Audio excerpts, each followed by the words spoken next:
Fala galera, então eu sou Eric Gorito do Colégio Curso 01. Estamos aqui para ver o quê? As 5 principais questões que vocês têm que saber na prova da SpaceX envolvendo química. A água oxigenada ou solução aquosa de peróxido de hidrogênio é uma espécie bastante utilizada no dia a dia na desinfecção de lentes de contato e ferimentos.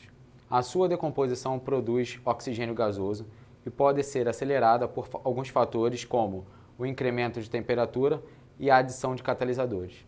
Um estudo experimental da cinética da reação de decomposição da água oxigenada foi realizado alterando-se fatores como temperatura e emprego de catalisadores, seguindo as condições dos experimentos na tabela a seguir.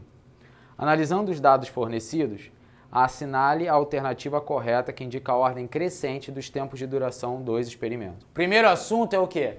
Cinética química. Lembrança rápida, rapidinha aí do que é cinética química. Cinética química é toda vez que eu estudo a velocidade de uma reação. Toda vez que eu falar de velocidade de reação, eu estou estudando a cinética dessa reação. Existem alguns fatores que afetam a velocidade dessa reação. Coloquei os 3 aqui, ó, 3 importantes aqui. Tem mais alguns, mas esses aqui são os mais importantes que mais caem na prova da SpaceX. Um dos fatores é a temperatura. Caramba, Gorito, o que é temperatura? Qual é a definição física? Vou roubar um conceito físico, né, lá da física, que é o seguinte. Definição de temperatura. Ela mede o grau de agitação das moléculas. Caramba, Gorito, para que eu vou querer saber de agitação de molécula? Presta atenção no seguinte. Para que a reação aconteça, você precisa ter o encontro de 2 moléculas, né, de duas substâncias se encontrando para que haja reação. Se eu tenho uma temperatura mais alta, elas vão estar mais agitadas. A probabilidade dessas moléculas se encontrarem vai ser o quê? Maior. Então eu posso falar que a cinética química, então, Gorito, ela está vinculada diretamente proporcional à minha temperatura? Posso. Então o aumento da temperatura indica que a velocidade da reação é maior. Então, ó, temperatura diretamente ligada a choque, né, entre essas moléculas.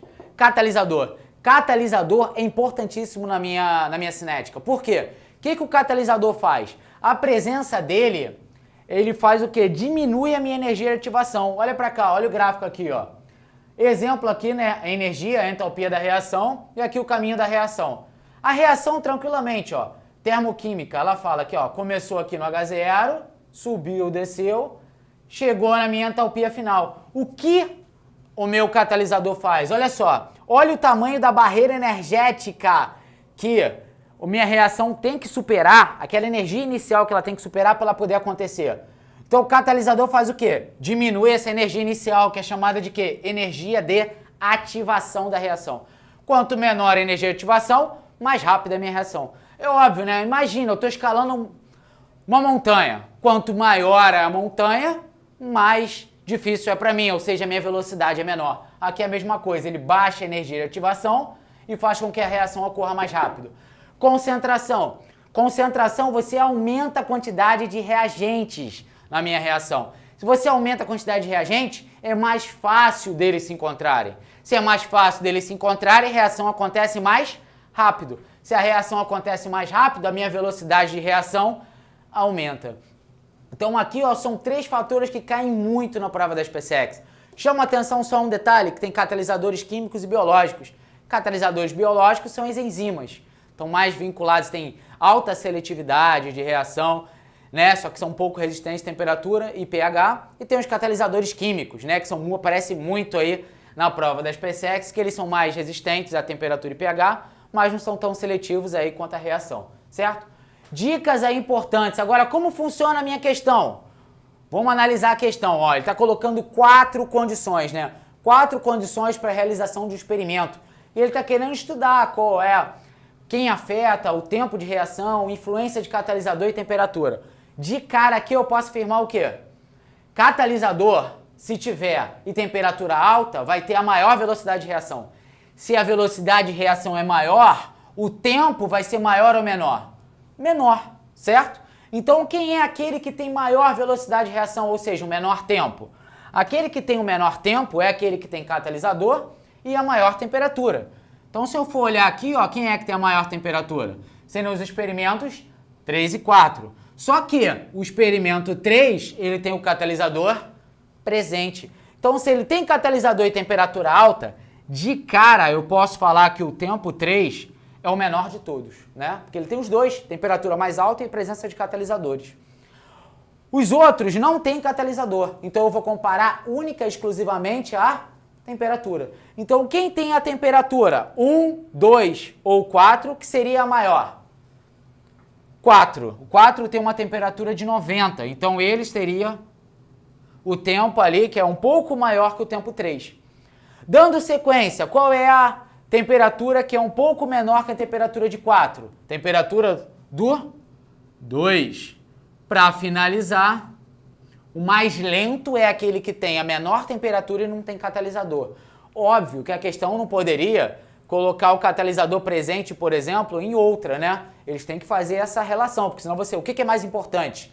A presença do catalisador ou o aumento de temperatura? Então eles não vão fazer isso, que isso aí só dá para saber devido a algumas análises aí feitas em laboratório. Tá certo, gente? Então, gabarito dessa questão, a gente vai lá e marca o quê? Letra B. Gabarito letra B. Tá certo? Questão importante envolvendo cinética. Considere as semi-reações com seus respectivos potenciais padrão de redução dados na tabela. Baseando-se nos dados fornecidos, são feitas as seguintes afirmações. Primeira, o melhor agente redutor apresentado na tabela é a prata. Segunda, a reação zinco 2+, mais cobre 0, dando zinco 0 mais cobre 2+, não é espontânea. Terceira, pode-se estocar por tempo indeterminado uma solução de nitrato de níquel 2 em um recipiente revestido de zinco, sem danificá-lo, pois haverá reação entre a solução estocada e o revestimento de zinco no recipiente. 4. A força eletromotriz de uma pilha eletroquímica formada por chumbo e magnésio é 2,24 volts. 5. Uma pilha eletroquímica montada com os eletrodos de cobre e prata possui a equação global 2 prata mais cobre 0, dando 2 prata 0 mais cobre 2+. Das afirmações acima estão corretas apenas. Fala, galera. Então, mais uma questãozinha aí, filé mignon para vocês. Outro tema importante, eletroquímica, considerado um dos temas que mais cai na prova das PSEX. Tema certo quase todo ano das PSEX. O que é a eletroquímica, né? Eletroquímica, ela trata basicamente do processo de transferência de elétrons devido a alguma reação química. Então, o que eu preciso saber na prova das PSEX, Gorito, relacionado à eletroquímica? Primeiro, fundamental, que resolve muita coisa já. Anodo e catodo. O que é o anodo de uma pilha? Anodo acontece o quê? A oxidação. E ela é o quê? Polo negativo. Então, no anodo está acontecendo a oxidação, polo negativo. Vogal, não é isso? Tenho aqui vogal. Anodo acontece oxidação. Catodo acontece o quê? Redução, e ele acaba sendo o polo positivo. Ele recebe esses elétrons. Consoante. Fica a dica aí para não confundir. O que seria meu agente redutor? Agente redutor é aquele que provoca a redução. Se ele provoca a redução, o que acontece com ele? É sempre a relação redução ou oxidação. Se alguém provoca a redução, ele mesmo está se oxidando. Agente oxidante é aquele que provoca a oxidação e ele acontece o que com ele? Se reduz. Então, conceitos importantes que caem na prova. A FEM, o que é a força eletromotriz? O que é a DDP gerada por essa pilha? É o potencial padrão de redução de quem se reduz menos o potencial padrão de redução de quem se oxida. Potencial padrão de redução determina quem está se reduzindo, quem tem maior potencial, quem tem maior chance de se reduzir. Dica: se todo mundo for potencial padrão de redução, eu faço o quê? Pego o maior menos o menor. Já sai automaticamente o valor da sua FEM, o valor da sua DDP, diferença de potencial. Outro ponto importante, pilha eletrólise. Caraca, eu já ouvi falar nas duas. Pilha eletrólise, qual a diferença entre as duas? Pilha, processo espontâneo. E a FEM, a força eletromotriz, é maior que zero. Ela já acontece naturalmente. Eletrólise, o processo é uma reação não espontânea. Se ela é uma reação não espontânea, eu preciso de uma força externa para que ela ocorra. Quem é essa força externa? Você tem que aplicar um DDP para que ela ocorra. Tranquilo? Agora vamos para a questãozinha das PSEX. A questão me dá uma tabela comum, inclusive, onde ela me dá uma reação normalmente de redução, ó. O que é reação de redução? Tá vendo o potencial? Se o potencial do elemento está diminuindo, se ele está reduzindo, reação de redução. Se o potencial está aumentando da esquerda para a direita, é o quê? Oxidação. Então, ó, todas as reações são de redução, ou seja, todos os potenciais são de redução. Vamos olhar o que ele está afirmando. Melhor agente redutor é a prata. Aí vamos voltar aqui, ó. Vamos voltar rapidinho. Melhor agente redutor é aquele que provoca a redução se oxidando. Se é o melhor agente redutor, é aquele que mais se oxida. Quem mais se oxida? É aquele que tem o menor potencial padrão de redução. Quem é o cara que tem o menor potencial padrão de redução aqui? O magnésio. A questão fala que é a prata. Na verdade, a prata ela tem o maior potencial padrão de redução. Então, ela não é considerada o melhor agente redutor da tabela. Ela seria o melhor agente oxidante, porque ela se reduziria. Segunda afirmação, a reação zinco 2+, mais cobre 0, dando zinco 0, cobre 2+. Caraca, Goruto, o que ele quer dizer com essa reação? Olha, sempre da esquerda para a direita. Olha para o zinco, pô. O que está acontecendo com o número de oxidação dele? Está reduzindo. Então, isso quer dizer que o meu zinco, pela reação que ele está me dando, é um processo de redução. Enquanto o cobre está aumentando, então o cobre está se oxidando. Vamos ver se é verdade. Pilha zinco cobre, quem tiver o maior potencial de redução, se reduz. Então vamos marcar aqui, ó. Zinco, então esse cara aqui, e cobre, esse cara aqui. Ele disse que o zinco se reduz, ou seja, ele está afirmando que o zinco tem o maior potencial de redução. Cobre é mais 0,34, o zinco é menos 0,76. Na verdade, quem tem o maior potencial de redução é o cobre. Então, numa pilha formada, isso está errado. A pilha deveria ser o cobre se reduzindo. Então, essa afirmação também é falsa. Terceira, pode-se estocar nitrato de níquel, ou seja, o níquel vai estar na forma iônica, em recipiente recoberto por zinco. Vamos ver. Onde isso daria problema? Daria problema se o zinco tivesse potencial padrão de redução menor. Se ele tivesse o potencial padrão de redução maior que o níquel, tá tranquilo. Então vamos ver. Ele está comparando o níquel com o zinco. Então olha aqui, ó, o zinco tem tendência relacionado ao níquel, ele tem a tendência de se oxidar, menor potencial de redução. Então, se eu estocar nitrato aqui, o nitrato vai ter a tendência de se reduzir. E quem vai se oxidar? O zinco. Oxidação, muitas das vezes, lembra o quê? Desgaste, né? Em muitas pilhas, o próprio eletrodo ali acaba se desgastando. Então, isso seria um problema. Essa afirmação é falsa. Ah, galerinha, aqui é verdadeiro, né? Eu expliquei. Ele falou que ela é não espontânea. Se ela é não espontânea, né? Existe um DDP para essa pilha, só que esse DDP é negativo, certo? Não é uma pilha, seria uma eletrólise. Então é verdadeira. Afirmação 4. A FEM da pilha, a força eletromotriz, a DDP da pilha chumbo-magnésio, é de 2,24. Vamos analisar, ó. Chumbo, pilha chumbo, magnésio. Se eu for olhar essa pilha, como eu calculo o DDP dela? Maior potencial padrão de redução menos o menor potencial. Então é só fazer, ó, menos 0,13 menos 2,37. Se eu fizer essa conta, dá 2,24 volts. Então esse aí tá certo, essa afirmação é verdadeira. Última, a pilha cobre-prata tem essa reação, vamos avaliar. Ele está falando que uma pilha cobre-prata, a prata se reduz e o cobre se oxida. Então vamos comparar aqui em cima, ó. Pilha, cobre, prata. A prata tem o maior potencial de redução, se reduz. Esse cara tem o menor potencial de redução, se oxida. Então realmente, a prata se reduziria. Balanço estequiométrico, porque a prata ela só vai precisar de um elétron e o cobre aqui ele vai estar liberando 2 para se oxidar. Então, gabarito dessa questão, galera, é 2, 4 e 5 são as afirmações verdadeiras. Gabarito letra D, tranquilo? Considere as seguintes afirmativas. O poder de penetração da radiação alfa é maior que o da radiação gama. Segunda, a perda de partícula beta por um átomo ocasiona a formação de um átomo de número atômico maior. Terceira, a emissão de radiação gama a partir do núcleo de um átomo não altera o número atômico e o número de massa desse átomo. 4. A desintegração de rádio até bismuto envolve a emissão consecutiva de 3 partículas alfa e 2 beta. Das afirmativas apresentadas, estão corretas apenas... Fala galera, estamos aqui de novo, mais um tema importante, radioatividade. Radioatividade é um tema tranquilo, vamos falar rapidinho aqui. Um tema que cai na prova, tem caído aí quase todo ano, uma questãozinha de radioatividade, e é um tema tranquilo. Primeiro, tipos de emissão. Tipos de emissão de radioatividade que cai na prova da SpaceX ali.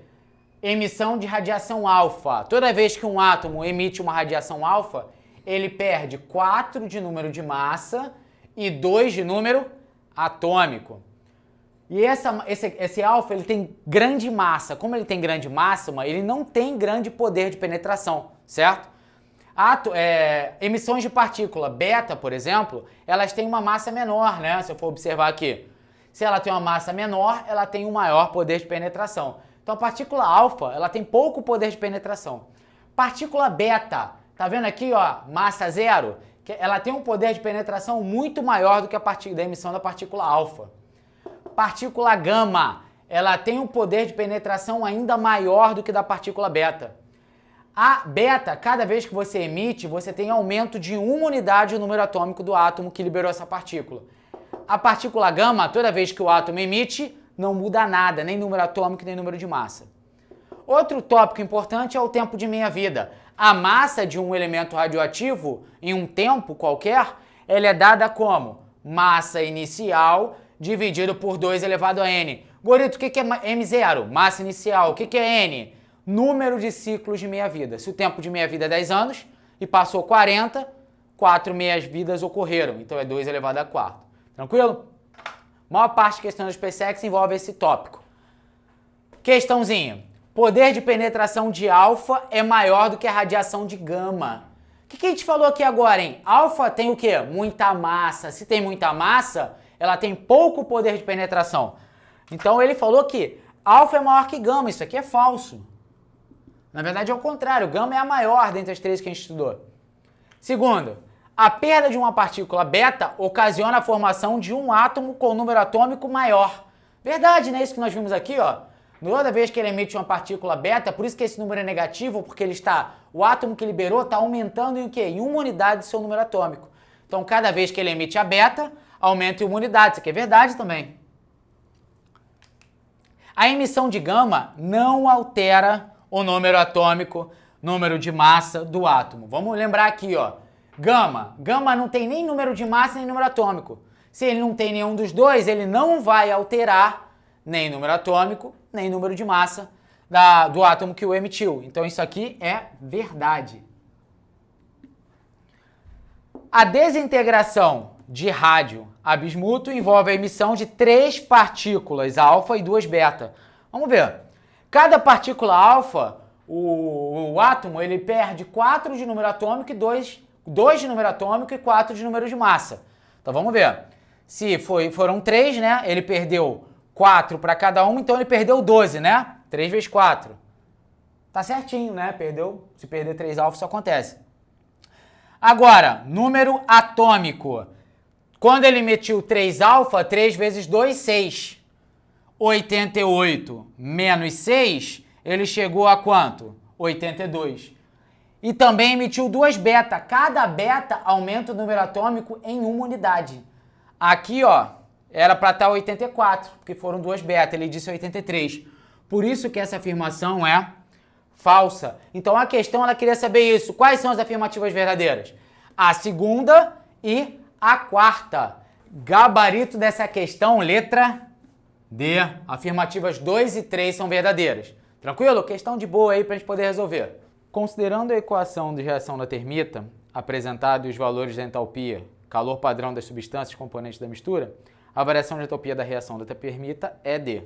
Então, pessoal, vamos lá, mais um tema importante, ó, termoquímica, a questão que está indo direto na prova da SpaceX.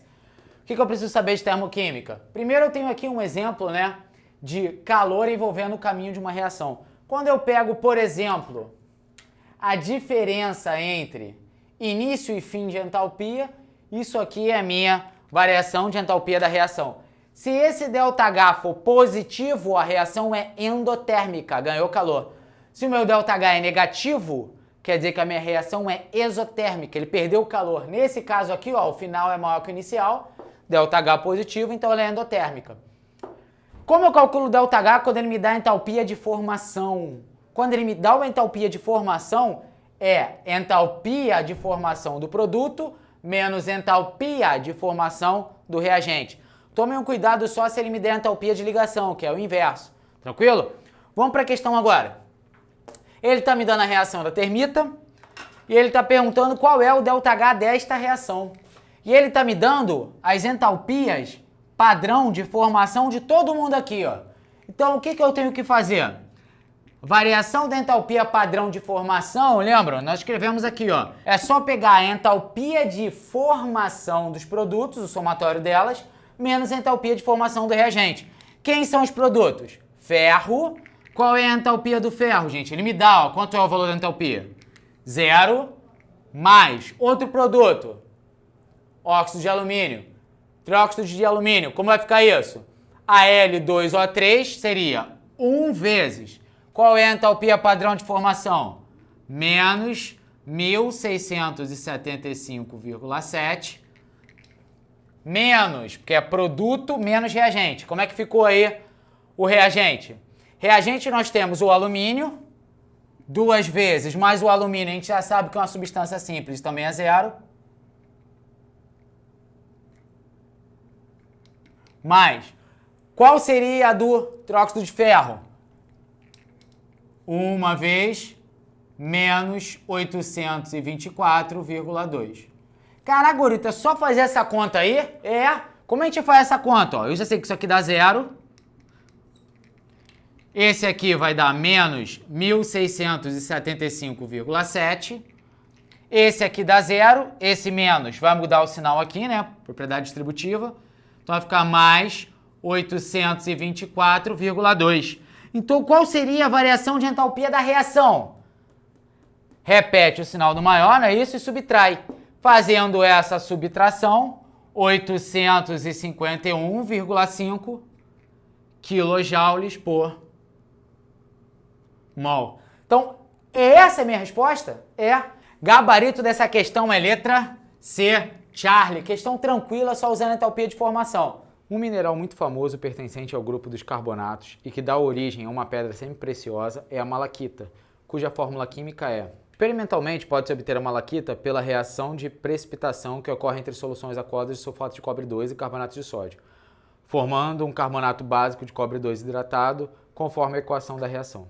Na reação de síntese da malaquita, partindo-se de 1.060 gramas de carbonato de sódio e considerando-se um rendimento de 90%, o volume de CO2 e a massa de malaquita obtida serão respectivamente de... Então, ó, última questãozinha aí, ó, bizu total na questão envolvendo estequiometria, uma questão que o pessoal tem medo.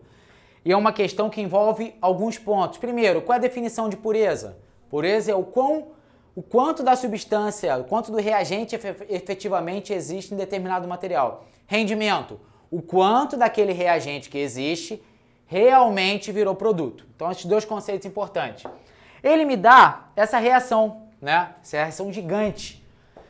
O que eu preciso saber? Ele está me dando também as massas atômicas, certo? Ele me dá as massas atômicas, me dá uma relação que daria para ser obtida utilizando a equação de Clausius-Clapeyron, mas ele já me deu aí 24,5 litros para cada mol de gás. E ele quer saber o mol de CO2, né? Quanto foi de CO2 formado, o volume dele, e a quantidade de massa da malaquita. Então vamos lá, primeira coisa que ele me fala, ele já me deu a equação balanceada, eu não tive nem trabalho de balancear a reação. O que eu vou fazer? Massa da malaquita, como eu vou determinar essa massa?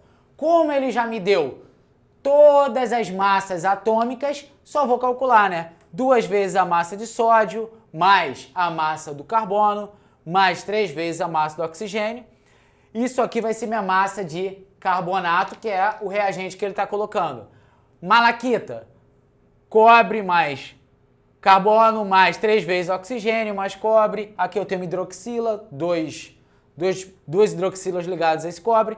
Então, o que eu fiz? Eu calculei as massas moleculares baseado na massa atômica. Então, quanto deu a massa do carbonato de sódio? 106. Massa de malaquita, massa molecular, massa molar dela, 222. E aqui eu coloquei a proporção, que é 24,5 vezes 1, porque só tem 1 mol aqui. Então, vamos avançar com a minha regra de 3. Lembrando que estequiometria basicamente é a regra de 3. O importante é você saber montar essa regra de 3. Quantos mols eu tenho de carbonato na minha reação? 2. A massa de cada mol, 106. Isso aqui tá formando malaquita, que a massa dela molar é 222. Caramba, Gorito, o que é esse 0,9 que apareceu aí do nada? Gente, 0,9 é porque é 90% de rendimento. Quer dizer que nem todo o meu carbonato vai virar o quê? Produto. Então eu multiplico por 0,9 porque é a relação, já que eu tenho 90% de rendimento. Esse 0,9 também aparece no CO2, porque é só 90% que vai virar CO2. Então, montei essa primeira ideia. Só que ele está me dando 1.060 gramas. Isso aqui virou o que para vocês? Ó. Regra de 3. Na hora que eu montei a regra de 3, como eu faço para resolver? Tá prontinho, ó. 2 vezes 106 vezes x vai ser igual a 1.060 vezes 222 vezes 0,9. Então, quem é o meu x? 1.060 vezes 222 vezes 0,9 dividido por 2 vezes 106. E aí? Se eu calcular isso aí, eu acho a resposta? É isso que você está me falando? É. Aí eu consigo determinar qual foi a massa formada com 90% de rendimento sobre 1.060 gramas de carbonato. Ah, Gorito, é simples assim, as questões mais trabalhosas das PSECs envolvem isso. Essa noção ou de rendimento ou de pureza. Então, esse resultado aí dessa operação vai dar aproximadamente 999 gramas. Então, achei qual foi a massa formada. Pô, beleza, massa formada, identifiquei. E agora, o que eu vou fazer relacionado ao volume? Então, vamos lá o que ele deu, né? Ele me deu que cada mol, 24,5 litros. Então, eu usei isso aqui, 90% de rendimento. Qual a relação? Quem foi o reagente? Com o que ele está relacionando? Não é com o meu carbonato? Então, eu vou manter a regra de 3, ó. 2 vezes 106 gramas formam 0,9 vezes 24,5 litros de CO2. Isso aí é a informação dada. Só que ele não quer esse valor, ele quer o quê? 1.060 gramas. Isso aqui eu vou chamar de Y, só para a gente diferenciar do anterior. Regrinha de 3, proporção direta. Então vai ficar 2 vezes 106 vai ser igual a 1.060 vezes 0,9 vezes 24,5. Y vai ser igual a 1.060 vezes 0,9 vezes 24,5 dividido por 2 vezes 106. Caramba, e se eu resolver isso aí, eu acho o volume do gás. Pô, maneiro isso, hein? Então eu consigo determinar o quanto de CO2 foi formado. Qual seria o valor? Calculando 110,25 litros. Só lembrando que esses números são múltiplos, fica mais fácil de calcular. Então, qual seria a resposta da questão então, Gorito? Qual seria? Nós temos uma massa de 999 gramas e um volume gerado de CO2 de 110,25 litros. Gabarito dessa questão é só você ir lá com o xão e marcar o quê? Letra D. Tá certo? Questão tranquila que costuma cair todo ano porque estequiometria é o calcanhar do pessoal. Tá certo? Então, galera, essas foram nossas 5 questões. Minha aposta aí, questões similares que vão cair esse ano, vão estar. Já estou prevendo que vai estar nesse ano. Então, espero ter conseguido ajudar. Tamo junto. Estudem, aproveitem essa reta final para poder dar o gás. Então, aproveita essas 5 questões aí que com certeza vão estar na prova. Valeu? Aquele abraço. Fala aí, galerinha! Sou o professor Felipe, professor de Geografia do Colégio de Curso 01. Eu tô aqui em parceria com o Paulo Equaciona para resolver algumas questões anteriores de provas da SpaceX. Vamos abordar temas muito importantes e vão ser fundamentais para a sua aprovação. Vamos lá? Põe na tela! As consequências do fenômeno El Niño ocorrem de forma diferenciada sobre o espaço brasileiro. Em algumas áreas ocorrem chuvas acima da média histórica, enquanto em outras a quantidade de chuva diminui. Há outras áreas, entretanto, que não sofrem os efeitos desse fenômeno, mantendo as mesmas médias históricas. Sobre os efeitos do El Niño nas chuvas sobre o território brasileiro, podemos afirmar que esse fenômeno... E aí, galera, o que é o El Niño? El Niño é um fenômeno climático, é uma anomalia. A ciência ainda desconhece os porquês, as razões. A gente só entende que, por alguma razão desconhecida, existe um aquecimento anormal das águas do Pacífico Sul. Esse aquecimento anormal das águas do Pacífico Sul gera uma massa quente que entra no território brasileiro, desloca a MEC para o sul. O que acontece? Redução de chuvas na Amazônia, redução de chuvas no Nordeste e, óbvio, aumento de temperatura e aumento de pluviosidade na região sul. Lembra? Então, olha só, entrou uma massa quente no território, ok? Vinda do Pacífico Sul, da costa peruana, mais exatamente, vai juntar com a MEC. Forma o quê? Uma Big Mac. Desloca para a região sul. Aumento de chuvas e temperatura na região sul. Não tem erro. Gente, qual bizu? Seca em cima, bola embaixo. Vamos lá. Vamos analisar agora cada questão para entender por que uma está certa, por que a outra está errada. Intensifica as chuvas na Amazônia e provoca estiagem prolongada na região sul? Não, é justamente o contrário, ok? Mantém as chuvas com as mesmas médias históricas na região sul e sudeste? Não, aumento. Viu que ele fez uma pegada aqui, ó, a pegadinha aqui que ele fez, mesmas médias históricas. Ele usou uma parte do enunciado, obviamente para te induzir ao erro. Provoca precipitações acima da média na região sul com enchentes e inundações anormais durante o verão? Olha o vocabulário rebuscado da prova da SpaceX. Precipitação. Aí o aluno que não tem, assim, muita intimidade com o conteúdo, não refez prova antiga, aí acaba dançando porque não sabe o que é precipitação. Precipitação é chuva. Pluviosidade também é chuva. Então, essa está certa. Acarreta chuvas acima da média no sertão nordestino? Não. E chuvas acima da média em toda a Amazônia? Errado.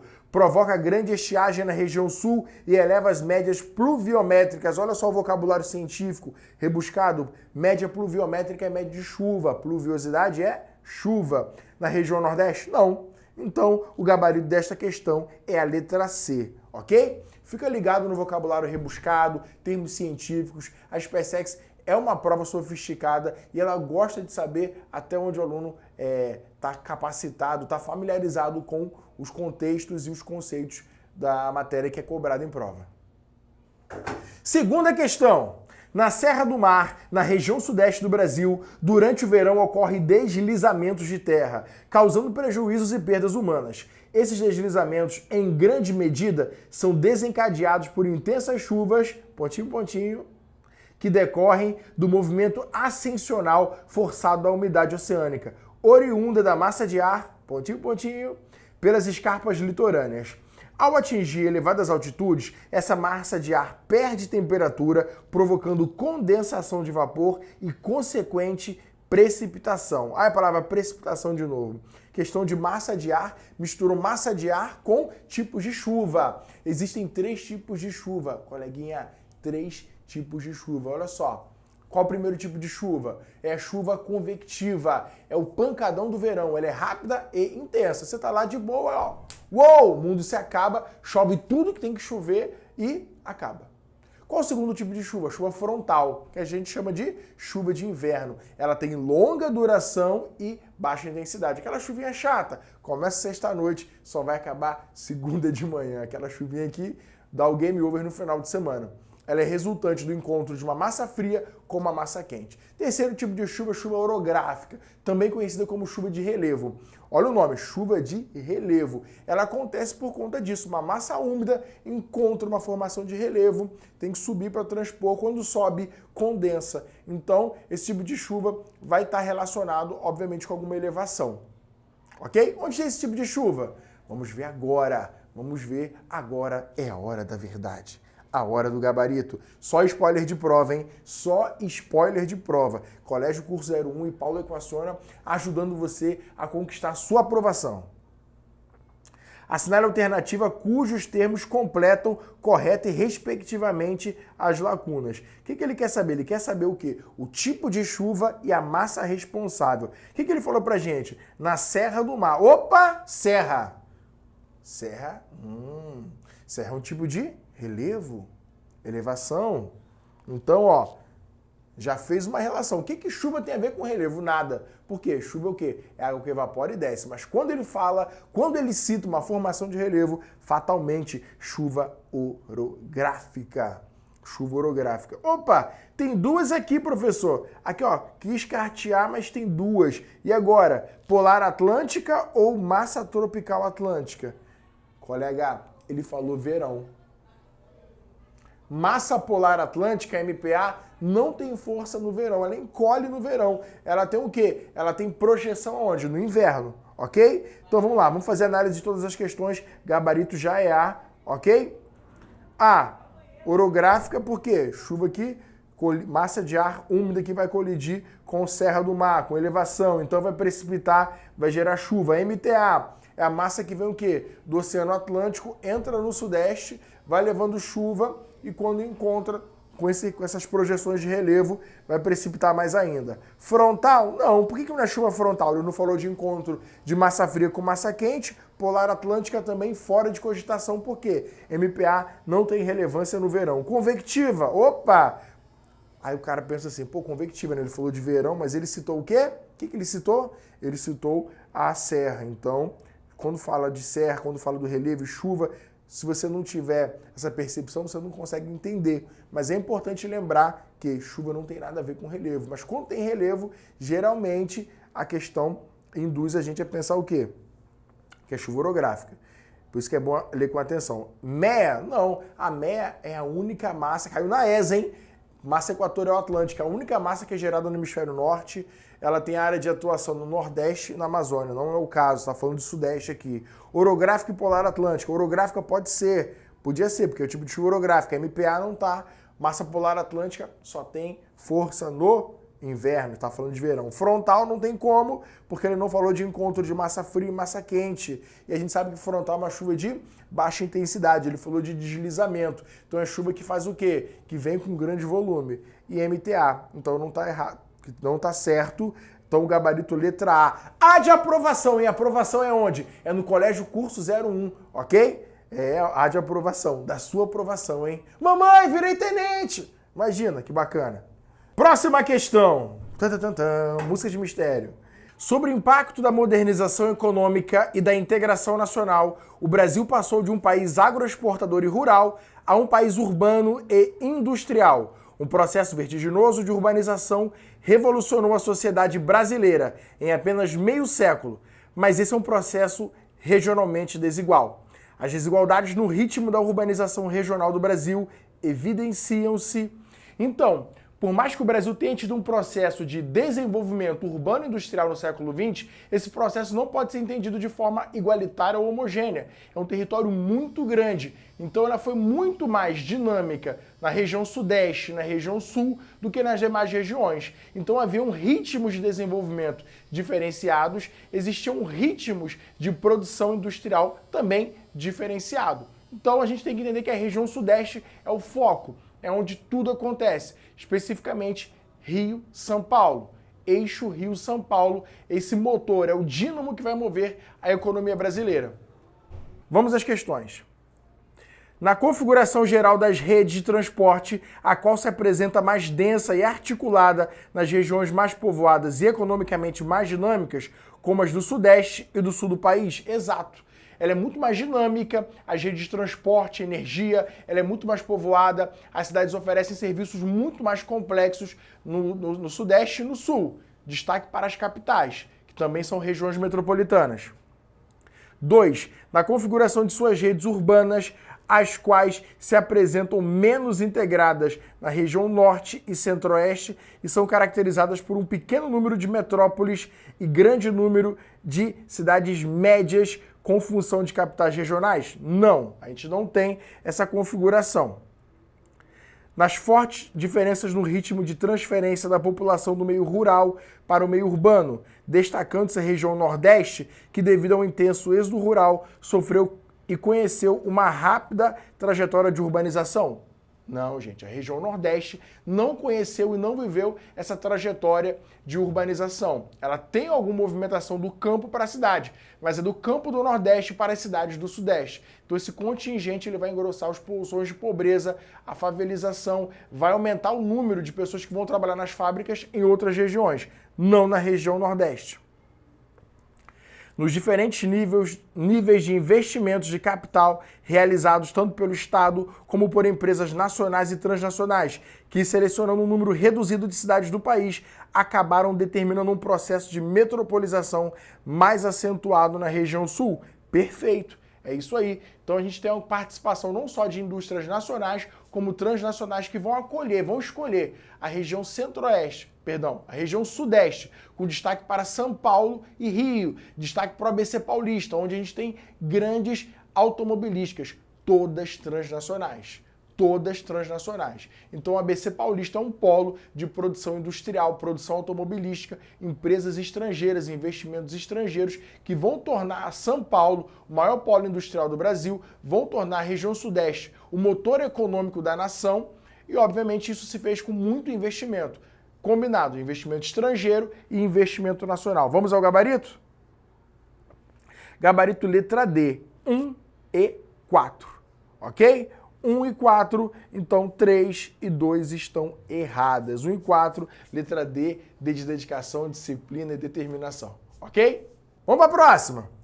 Em 2003, foi criado o termo BRIC, uma sigla indicando Brasil, Rússia, Índia e China, respectivamente, como países que estariam destinados a ingressar no seleto grupo das principais economias mundiais, devido à força dos seus recursos naturais, humanos e estratégicos. Sobre os parceiros do Brasil nesse bloco, é correto afirmar que, embora a Rússia tenha perdido a importância econômica no cenário mundial, apresenta-se como uma estratégica fornecedora de petróleo e gás natural para os países europeus? Sim, tá certinho, tá? Essa tá certinha. A Rússia, gás natural e petróleo. Gente, a Rússia, né, que é herdeira da União Soviética, vai lembrar que a Rússia acaba herdando a cadeira da União Soviética no Conselho de Segurança da ONU, então ela ainda participa de grandes decisões que impactam todo o globo. Mesmo ela perdendo esse peso econômico, ela continua como um grande fornecedor de combustíveis fósseis para a Europa. Perfeito. Enquanto a China, o setor secundário, indústria, responde por quase metade do PIB, na Índia é o setor terciário que se destaca respondendo por mais da metade do seu PIB. A competitividade da economia chinesa está fortemente relacionada à vasta reserva de mão de obra barata, ao seu enorme mercado consumidor e às reformas políticas democráticas pelo Partido Comunista, sem as quais seria inviável a atuação do grande capital. Errado! Não houve reformas. O PCC, Partido Comunista Chinês, não fez reformas democráticas. A China ainda vive um governo autoritário com monopartidarismo e cerceamento de liberdades individuais. Então, tá errado. Então ela começa certo, mas termina errado. Enquanto o milagre chinês articulou em torno da produção manufatureira intensiva em mão de obra, a Índia se destaca na globalização através de setores de biotecnologia, tecnologia da informação, os quais demandam quantidade relativamente pequena de trabalhadores de alta qualificação. Sim, perfeito. Índia é isso. Desenvolvimento de software, biotecnologia, telemarketing, inclusive a questão não fala, mas a Índia vem se destacando também na produção cinematográfica. Quem viu aí, né, os filmes, né, que se passaram na Índia, Quem Quer Ser um Milionário, por exemplo, As Aventuras de Pi, são filmes aí que mostram a Índia crescendo no setor da sétima arte. Então, tem que fazer esse link. Índia, setor terciário. Crescimento da Índia está no setor terciário. China, setor secundário. Vai lembrar que são países, assim, se a gente pensar em termos demográficos, são países bilionários. A China tem uma população de 1,5 bilhão de habitantes e a Índia 1 bilhão de habitantes. Então, a gente viu que tem gente pra caramba lá. Então, a massa demográfica é bem considerável. Em virtude das rígidas políticas de controle de natalidade, tanto a China como a Índia já apresentam taxas de crescimento natural próximo a zero, o que implicará necessariamente um rápido processo de expansão da população idosa em ambos os países. Está errado. A Índia não tem política de controle de natalidade. Está falando aqui, ó, em virtude das rígidas políticas de controle de natalidade, tanto na China como na Índia. Não, a Índia não tem. Quem tem é a China, a política de filho único. A partir de 80, a China estabeleceu a política de filho único. Então, você pode ter um filho, é uma determinação do governo, salvo engano, o único país do mundo a adotar uma taxa de controle de natalidade tão rígida, ok? Vale só lembrar que ela foi suspensa em 2015. Assinale a alternativa em que todas as afirmativas estão corretas. Vamos lá. A 1 está certa, a 2 está certa, a 4 está certa. Vê 1, 2 e 4, letra E. E de equaciona. E de equaciona. Ok? Se inscreve no canal aqui do Equaciona, Paulo Equaciona, dando sempre aqueles bizus para garantir a sua aprovação em concursos militares e vestibular. Vamos para a próxima? Vamos lá. Assinale a alternativa que ordena de forma decrescente a participação de cada uma das fontes de energia em relação ao total consumido no mundo. Nuclear e carvão, hidrelétricas e gás natural e petróleo, hidrelétrica e petróleo, petróleo e carvão. Então, é importante analisar que o mundo ainda está altamente dependente dos combustíveis fósseis, ok? Combustíveis fósseis, gás natural, petróleo e carvão mineral. O mundo depende muito dessas fontes aí. Vamos analisar uma a uma. Nuclear e carvão não, são poucos países que usam energia nuclear, porque são poucos, é um grupo muito seleto de países que possuem a tecnologia para desenvolver essa energia. Carvão, muitos países usam carvão. China e Índia, por exemplo. Hidrelétrica e gás natural. Não são todos os países que dispõem de características topográficas naturais para desenvolver hidrelétrica. Tem que lembrar que hidrelétrica, você depende o quê? De um bom regime de chuvas e de rios de planalto. Gás natural e petróleo? Sim, o mundo usa muito gás natural e petróleo. No entanto, o petróleo ainda está no topo. Petróleo no topo. Hidrelétrica e petróleo? Não, o mundo usa muito mais petróleo do que hidrelétrica. Então, gabarito letra E, petróleo e carvão mineral. Sempre lembrando, carvão mineral. Carvão vegetal é aquela tora queimada que você usa no churrasco. O carvão mineral ele tem um potencial de combustão muito absurdo. Ele é usado em altos fornos industriais e em termoelétricas, que é uma forma de se obter energia absurda, sem ocupar muito espaço, sem ter todo aquele impacto socioambiental que a hidrelétrica tem na sua construção. Então, petróleo e carvão são as fontes mais usadas no mundo. Por isso que a gente tem os problemas ambientais por conta da queima de combustíveis fósseis, que automaticamente sem a liberação de CO2 implica efeito estufa, aumento das temperaturas e outras questões. E aí, gostou? Com certeza. Curte aqui, se inscreve no canal, clica no sininho para receber as próximas notificações. Canal do Equaciona em parceria com o Colégio Curso 01, garantindo a sua aprovação. Me segue nas redes sociais também, segue lá no Instagram, Tropa da Geografia. Tem muitos bizus de geografia que com certeza vão ser muito úteis para os seus estudos. Ok? Bons estudos! A palavra que apresenta a função de pronome relativo apenas em uma das alternativas abaixo. Assinale essa alternativa. Olá, queridos, beleza? Sou o professor Antônio Abreu, de Língua Portuguesa, e hoje trouxe para vocês cinco assuntos brilhantes que caem praticamente todos os anos na prova da SpaceX, Escola Preparatória de Cadete do Exército. Vamos lá para a primeira? Beleza, galera? Vem comigo. A palavra aqui apresenta a função de pronome relativo. Todo ano aparece isso na prova da SpaceX. Beleza? Pronome, o que é pronome? Substitui ou acompanha o nome. Olha que legal. Relativo, faz uma relação com a palavra anterior, substitui. E olha que legal, ele substitui o termo antecedente, ele possui função sintática e ele introduz uma oração subordinada adjetiva. Olha a beleza do pronome relativo. Vem comigo. Então, ó, eu dou um macetinho para o aluno para ele matar rápido, é o seguinte: não existe pronome relativo depois de verbo. Só com esse bizu, vem para cá. Ó. Que é verbo, beleza? Morreu. Que linda! O pronome relativo ele substitui o termo antecedente. Não aparece nada antes, esse cara não pode ser pronome relativo. Colhemos aquilo que plantamos. Pode ser. Chorou tanto que... Se você tem um pouquinho de dúvida, beleza. Tenho que estudar. Esse que aparece após um verbo. Então já te deu o bizu, pronome relativo não aparece após um verbo, tranquilo? Então, aqui morreu. Beleza? Aqui morreu. Pronome relativo substitui o termo anterior, antecedente. Não tem, morreu. Ficamos com essas duas. Beleza?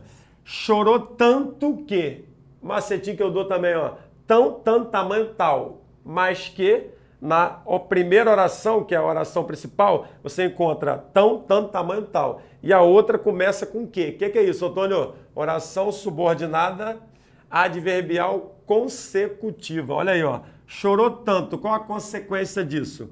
Que perdeu o fôlego. Então, esse que é uma conjunção consecutiva. Gabarito, letra C. Colhemos aquilo que plantamos. Tem um macetinho que eu dou pra galera que a galera gosta. O que é, Antônio? Zezé de Camargo e Luciano. Todo ano aparece na prova das PSEX. Olha aqui, ó. PDPR. Isso é macete fatal. Às vezes ele coloca assim, ó. O que... Aí, ó. Reluz é ouro. Caiu na prova. O que reluz. Aquilo que reluz é ouro. Aquilo PD, demonstrativo. E o que PR, pronome relativo. Valeu, galera? Então, morreu o gabarito C. Só para você entender tudo rápido. Nós vamos ganhar o prêmio. Sempre que aparecer é que, entre o sujeito e o verbo, isso aqui é locução de realce. Expletiva ou realce. Beleza? Cai muito na EFON.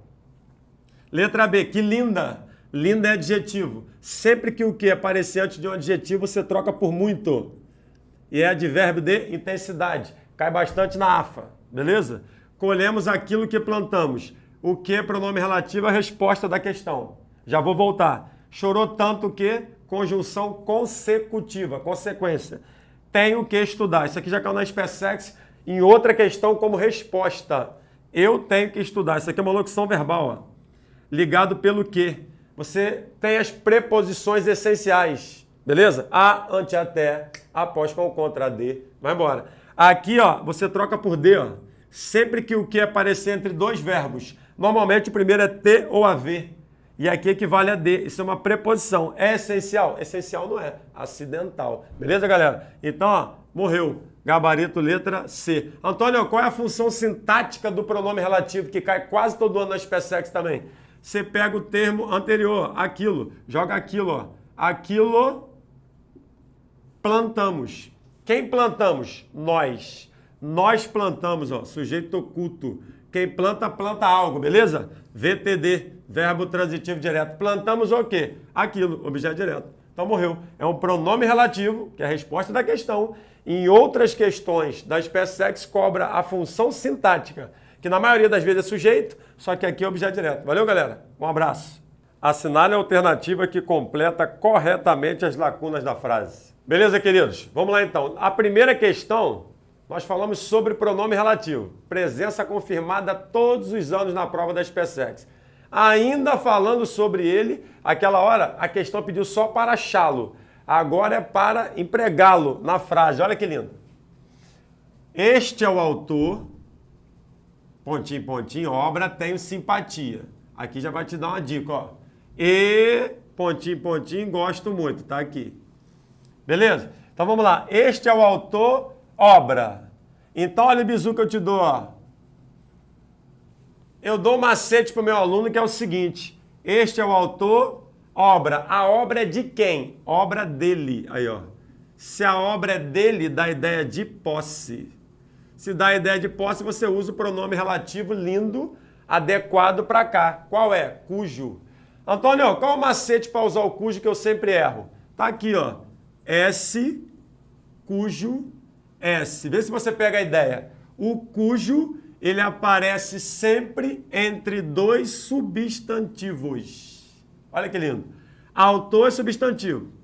Obra é substantivo. Então, eu estou falando para você que a obra é dele, do autor. Beleza?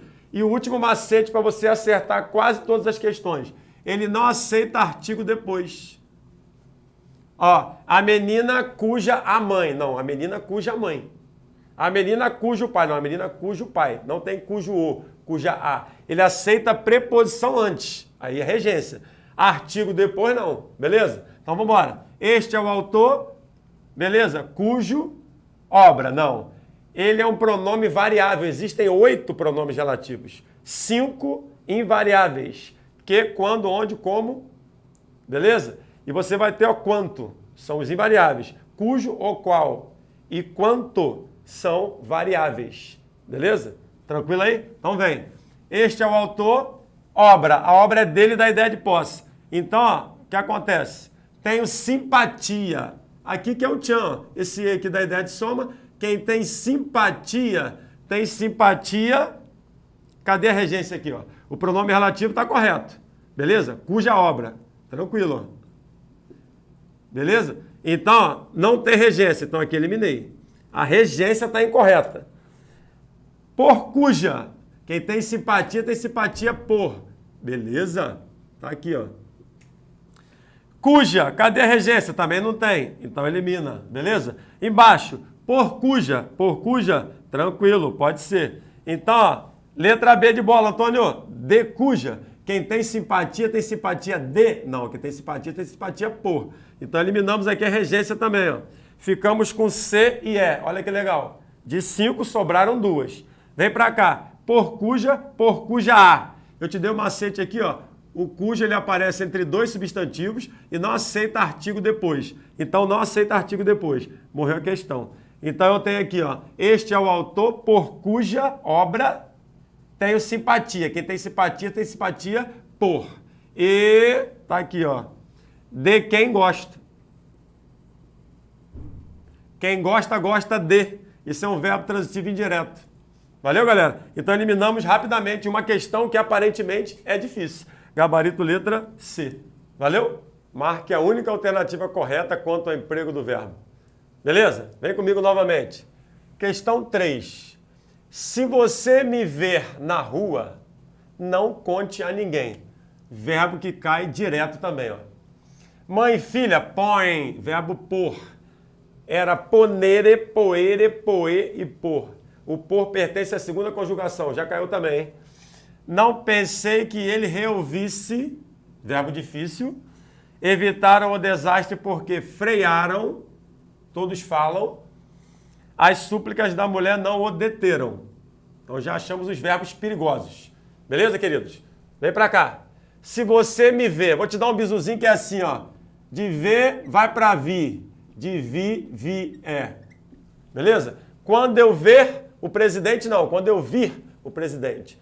Quando eu vir do Rio de Janeiro, não. Quando eu vier. Beleza? Então, ó, se você me ver, de ver vai pra vir. Eliminamos a primeira. Vou pular a B, que é o gabarito. Letra C. Não pensei que ele reouvisse. Reouvisse, o verbo é reaver. Por que esse verbo é difícil, Antônio? Porque o verbo reaver vem do verbo é conjugado, né? Igual o verbo haver. E mais um detalhe, somente onde tem ver. Qual é o presente do verbo haver? Eu, ei, tu has, ele há. Nós havemos, vós haveis, eles hão. Aí, ó. Então, no presente indicativo, haveis, havemos, os dois têm vez. VV, beleza? Então, o que acontece? Ó? Reavemos, reaveis. O restante não aparece. Por isso que é um verbo defectivo. Falta pessoa. Então, ó, reaver vem de haver. Você não fala ouvisse. Você fala houvesse. A palavra é houvesse. Aí, ó. Então, você vai ter, ó, reouvesse. Reouvesse. Então, tá errado, beleza? Mais uma. Evitaram o desastre porque frearam. Esse verbo é bastante popular, né? Qual o único erro, Antônio? É só o IPA. Só tirar o I, tá beleza. Frearam. Tranquilo? As súplicas da mulher não o deteram. Ó, deteram. Deter vem de ter. É ou não é? Então você vai ter o verbo primitivo e o derivado. Ó. O que aconteceu? Você não fala teram, você fala tiveram. Aí, ó. Tiveram, então vai ficar o quê? Detiveram. Até porque aqui é terão. Terão. Aqui, ó, deterão. Não, aqui é deterão. Deterão, beleza? Tem diferença aí, esse detalhezinho. Um é futuro e o outro é passado. Você vai ter lá amaram, amarão. Olha que legal, beleza? Então tiveram, que vai ficar o quê? Detiveram. Morreu também. Qual o gabarito, Antônio? Mãe põe. Mãe e filho aí, sujeito composto, põe as roupas para lavar aqui. Beleza, galera? Então, gabarito letra B de bola. Valeu? Show! Assinale a alternativa que completa corretamente as lacunas da frase abaixo. Queridos, mais uma vez, eu vou te explicar crase. Antônio, crase é difícil. Às vezes demora 4, 5, 6 horas e o aluno não aprende. Então, vou te explicar rapidinho, mais ou menos 1 minuto, 1 minuto e meio. Grava aí. Casos proibidos de crase. Antes de verbo, não tem crase. Palavra repetida, não tem crase. A no singular, palavra no plural, não tem crase. Palavra masculina, não tem crase. Normalmente para concurso, ó, sobrou o quê? A resposta. Para ES, EA e a galera toda, você já tem aí. As PSEX também, só que eu escolhi uma questão um pouquinho mais difícil. Valeu? Casos facultativos de crase. Grava aí. Até minha Maria. Frasezinha que eu inventei. Até, preposição. Vou à Bahia. Volto da Bahia. Tem crase. Vou até a Bahia ou até facultativo. Minha, pronome possessivo feminino. Minha, tua, sua, nossa. Pronome possessivo feminino facultativo, beleza? E você vai ter lá Maria, nome próprio feminino. Refere-se a Maria, facultativo, beleza? Então eu te falei os casos proibidos e o caso facultativo. E você vai ter, ó, casa, terra e distância. Diante da palavra casa, terra e distância, se especificar, crasear. Se não especificar, manda a crase para lá. Valeu? Se dá a ideia de modo, tempo e lugar. Locução adverbial, que cai muito na prova das PSEX. Se dá a ideia de modo, tempo e lugar, feminino, crasear. Valeu, galera? Vem para cá então. Ó. Quando se aproximava à tarde, quem é que se aproximava? À tarde. Antônio, eu vou à sua casa à tarde. Aí adjunta adverbial de tempo. Então tem crase. Aqui não, olha a maldade da prova. Logo na primeira. Quem é que se aproximava? À tarde. Então aqui, à tarde é o sujeito. Sujeito não tem crase. Beleza? À tarde se aproximava. Quando? Logo depois que do almoço. Vírgula. A moça largava. Quem é que largava? A moça. Sujeito de novo. Sujeito não tem crase. O que ela largava? Ela largava VTD. O quê? As roupas. Objeto direto. Objeto direto não tem crase. Beleza? Secando para que hora? Às 5. Lembra do macete? Modo, tempo e lugar. Feminino, crasear. Como assim, Antônio? Modo, às pressas. Tempo, aqui, ó. Às 5. Ainda vou te dar um macetinho. Relacionado à hora, tem uma palavrinha que normalmente o concurso coloca para eliminar a crase. Sabe qual é? Daqui. Daqui a 2 horas eu vou à sua casa. Daqui, elimina a crase. Beleza? Vem para cá. Voltar com o ombro entulhado. A casa. Lembra do macetinho que eu te dei? Casa, terra e distância. Se especificar, crasear. Ele não especificou, então não tem crase. Direto a engoma. A engoma é engomadinha, da ideia de modo. Feminino, crasear. Aí, ó. Beleza? A ferro. Palavra masculina? Não tem crase. Acabou. Valeu, galera? Então é bem tranquilo. Se você gravar esses bizus que eu te dei, fica fácil. Valeu, querido? Então, gabarito letra E. Esta aqui, ó, é uma questão difícil de crase. Marque a alternativa correta quanto ao emprego da vírgula, de acordo com as normas gramaticais. Vamos lá, queridos. A última questão de hoje vai te ajudar tanto na questão quanto na redação. Outro dia darei vários bizus de redação para você, tá? Fica tranquilo. Vem para cá. Eu vou te dar um macete rápido, rapidinho para você resolver isso. Olha para cá. Sujeito, verbo e complemento verbal. Grave isso aqui, hein? E olha para cá, ó. Só isso. Então eu posso dar uma aula de pontuação em 4, 5, 6 horas ou posso resumir a isso aqui, ó. Antônio, o que é isso? Olha para cá. Entre o sujeito e o verbo não tem vírgula. Entre o verbo e o complemento não tem vírgula. Depois é facultativo, posso colocar. Por exemplo, o aluno do curso gabaritou a prova, vírgula, ontem. Eu posso fazer isso. Ou se eu não quiser colocar vírgula, tranquilo. Agora, olha o macete de baixo que normalmente é o que cai. Todo termo deslocado tem vírgula. Gravou? Entre o sujeito e o verbo não tem vírgula, entre o verbo e o complemento não tem vírgula. Todo termo deslocado tem vírgula. Aí tem as outras regras gramaticais que quase não caem. Aposto, entre vírgula. Vocativo, chama, destacado. Antônio, vírgula. Venha cá. Por que tem a vírgula? Marcou o vocativo. Beleza? Vem pra cá. Ele pediu ao motorista que parasse no hotel. Ele é sujeito. pediu, é verbo transitivo direto e indireto. Ó. Entre o sujeito e o verbo não pode ter vírgula, tranquilo. Entre o verbo e o complemento, ó, primeiro complemento e aqui é o segundo. Está em forma de oração, mas não tem problema. Ele pediu o quê? Isso, aqui, ó. É o objeto direto em forma de oração, que seria, ó o macete, ó, oração subordinada substantiva, objetiva direta, olha que legal. E esse I, Antônio, qual o macete? Esse I te lembra integrante, condição integrante. Então, toda oração subordinada substantiva objetiva direta é introduzida por uma condição integrante, ou quase todas, vamos dizer assim, né? Então, ó, ao motorista é objeto indireto. Então, ele pediu isso aqui ao motorista. Entre o verbo e o objeto, eu não posso ter vírgula. Qual certo, Antônio? Tira a vírgula. Ele pediu ao motorista que parasse no hotel. Então, a primeira morreu. A vida, como diz o ditado popular, é breve. Lê direto, Antônio. A vida, como diz o ditado popular, é breve. Você não entende a mensagem. Por quê? Ó? A vida é breve. Quem é breve? A vida. Então, aqui eu vou colocar uma oração ó, intercalada, ó, como diz o ditado popular. A vida, vírgula, é pausa. Ó.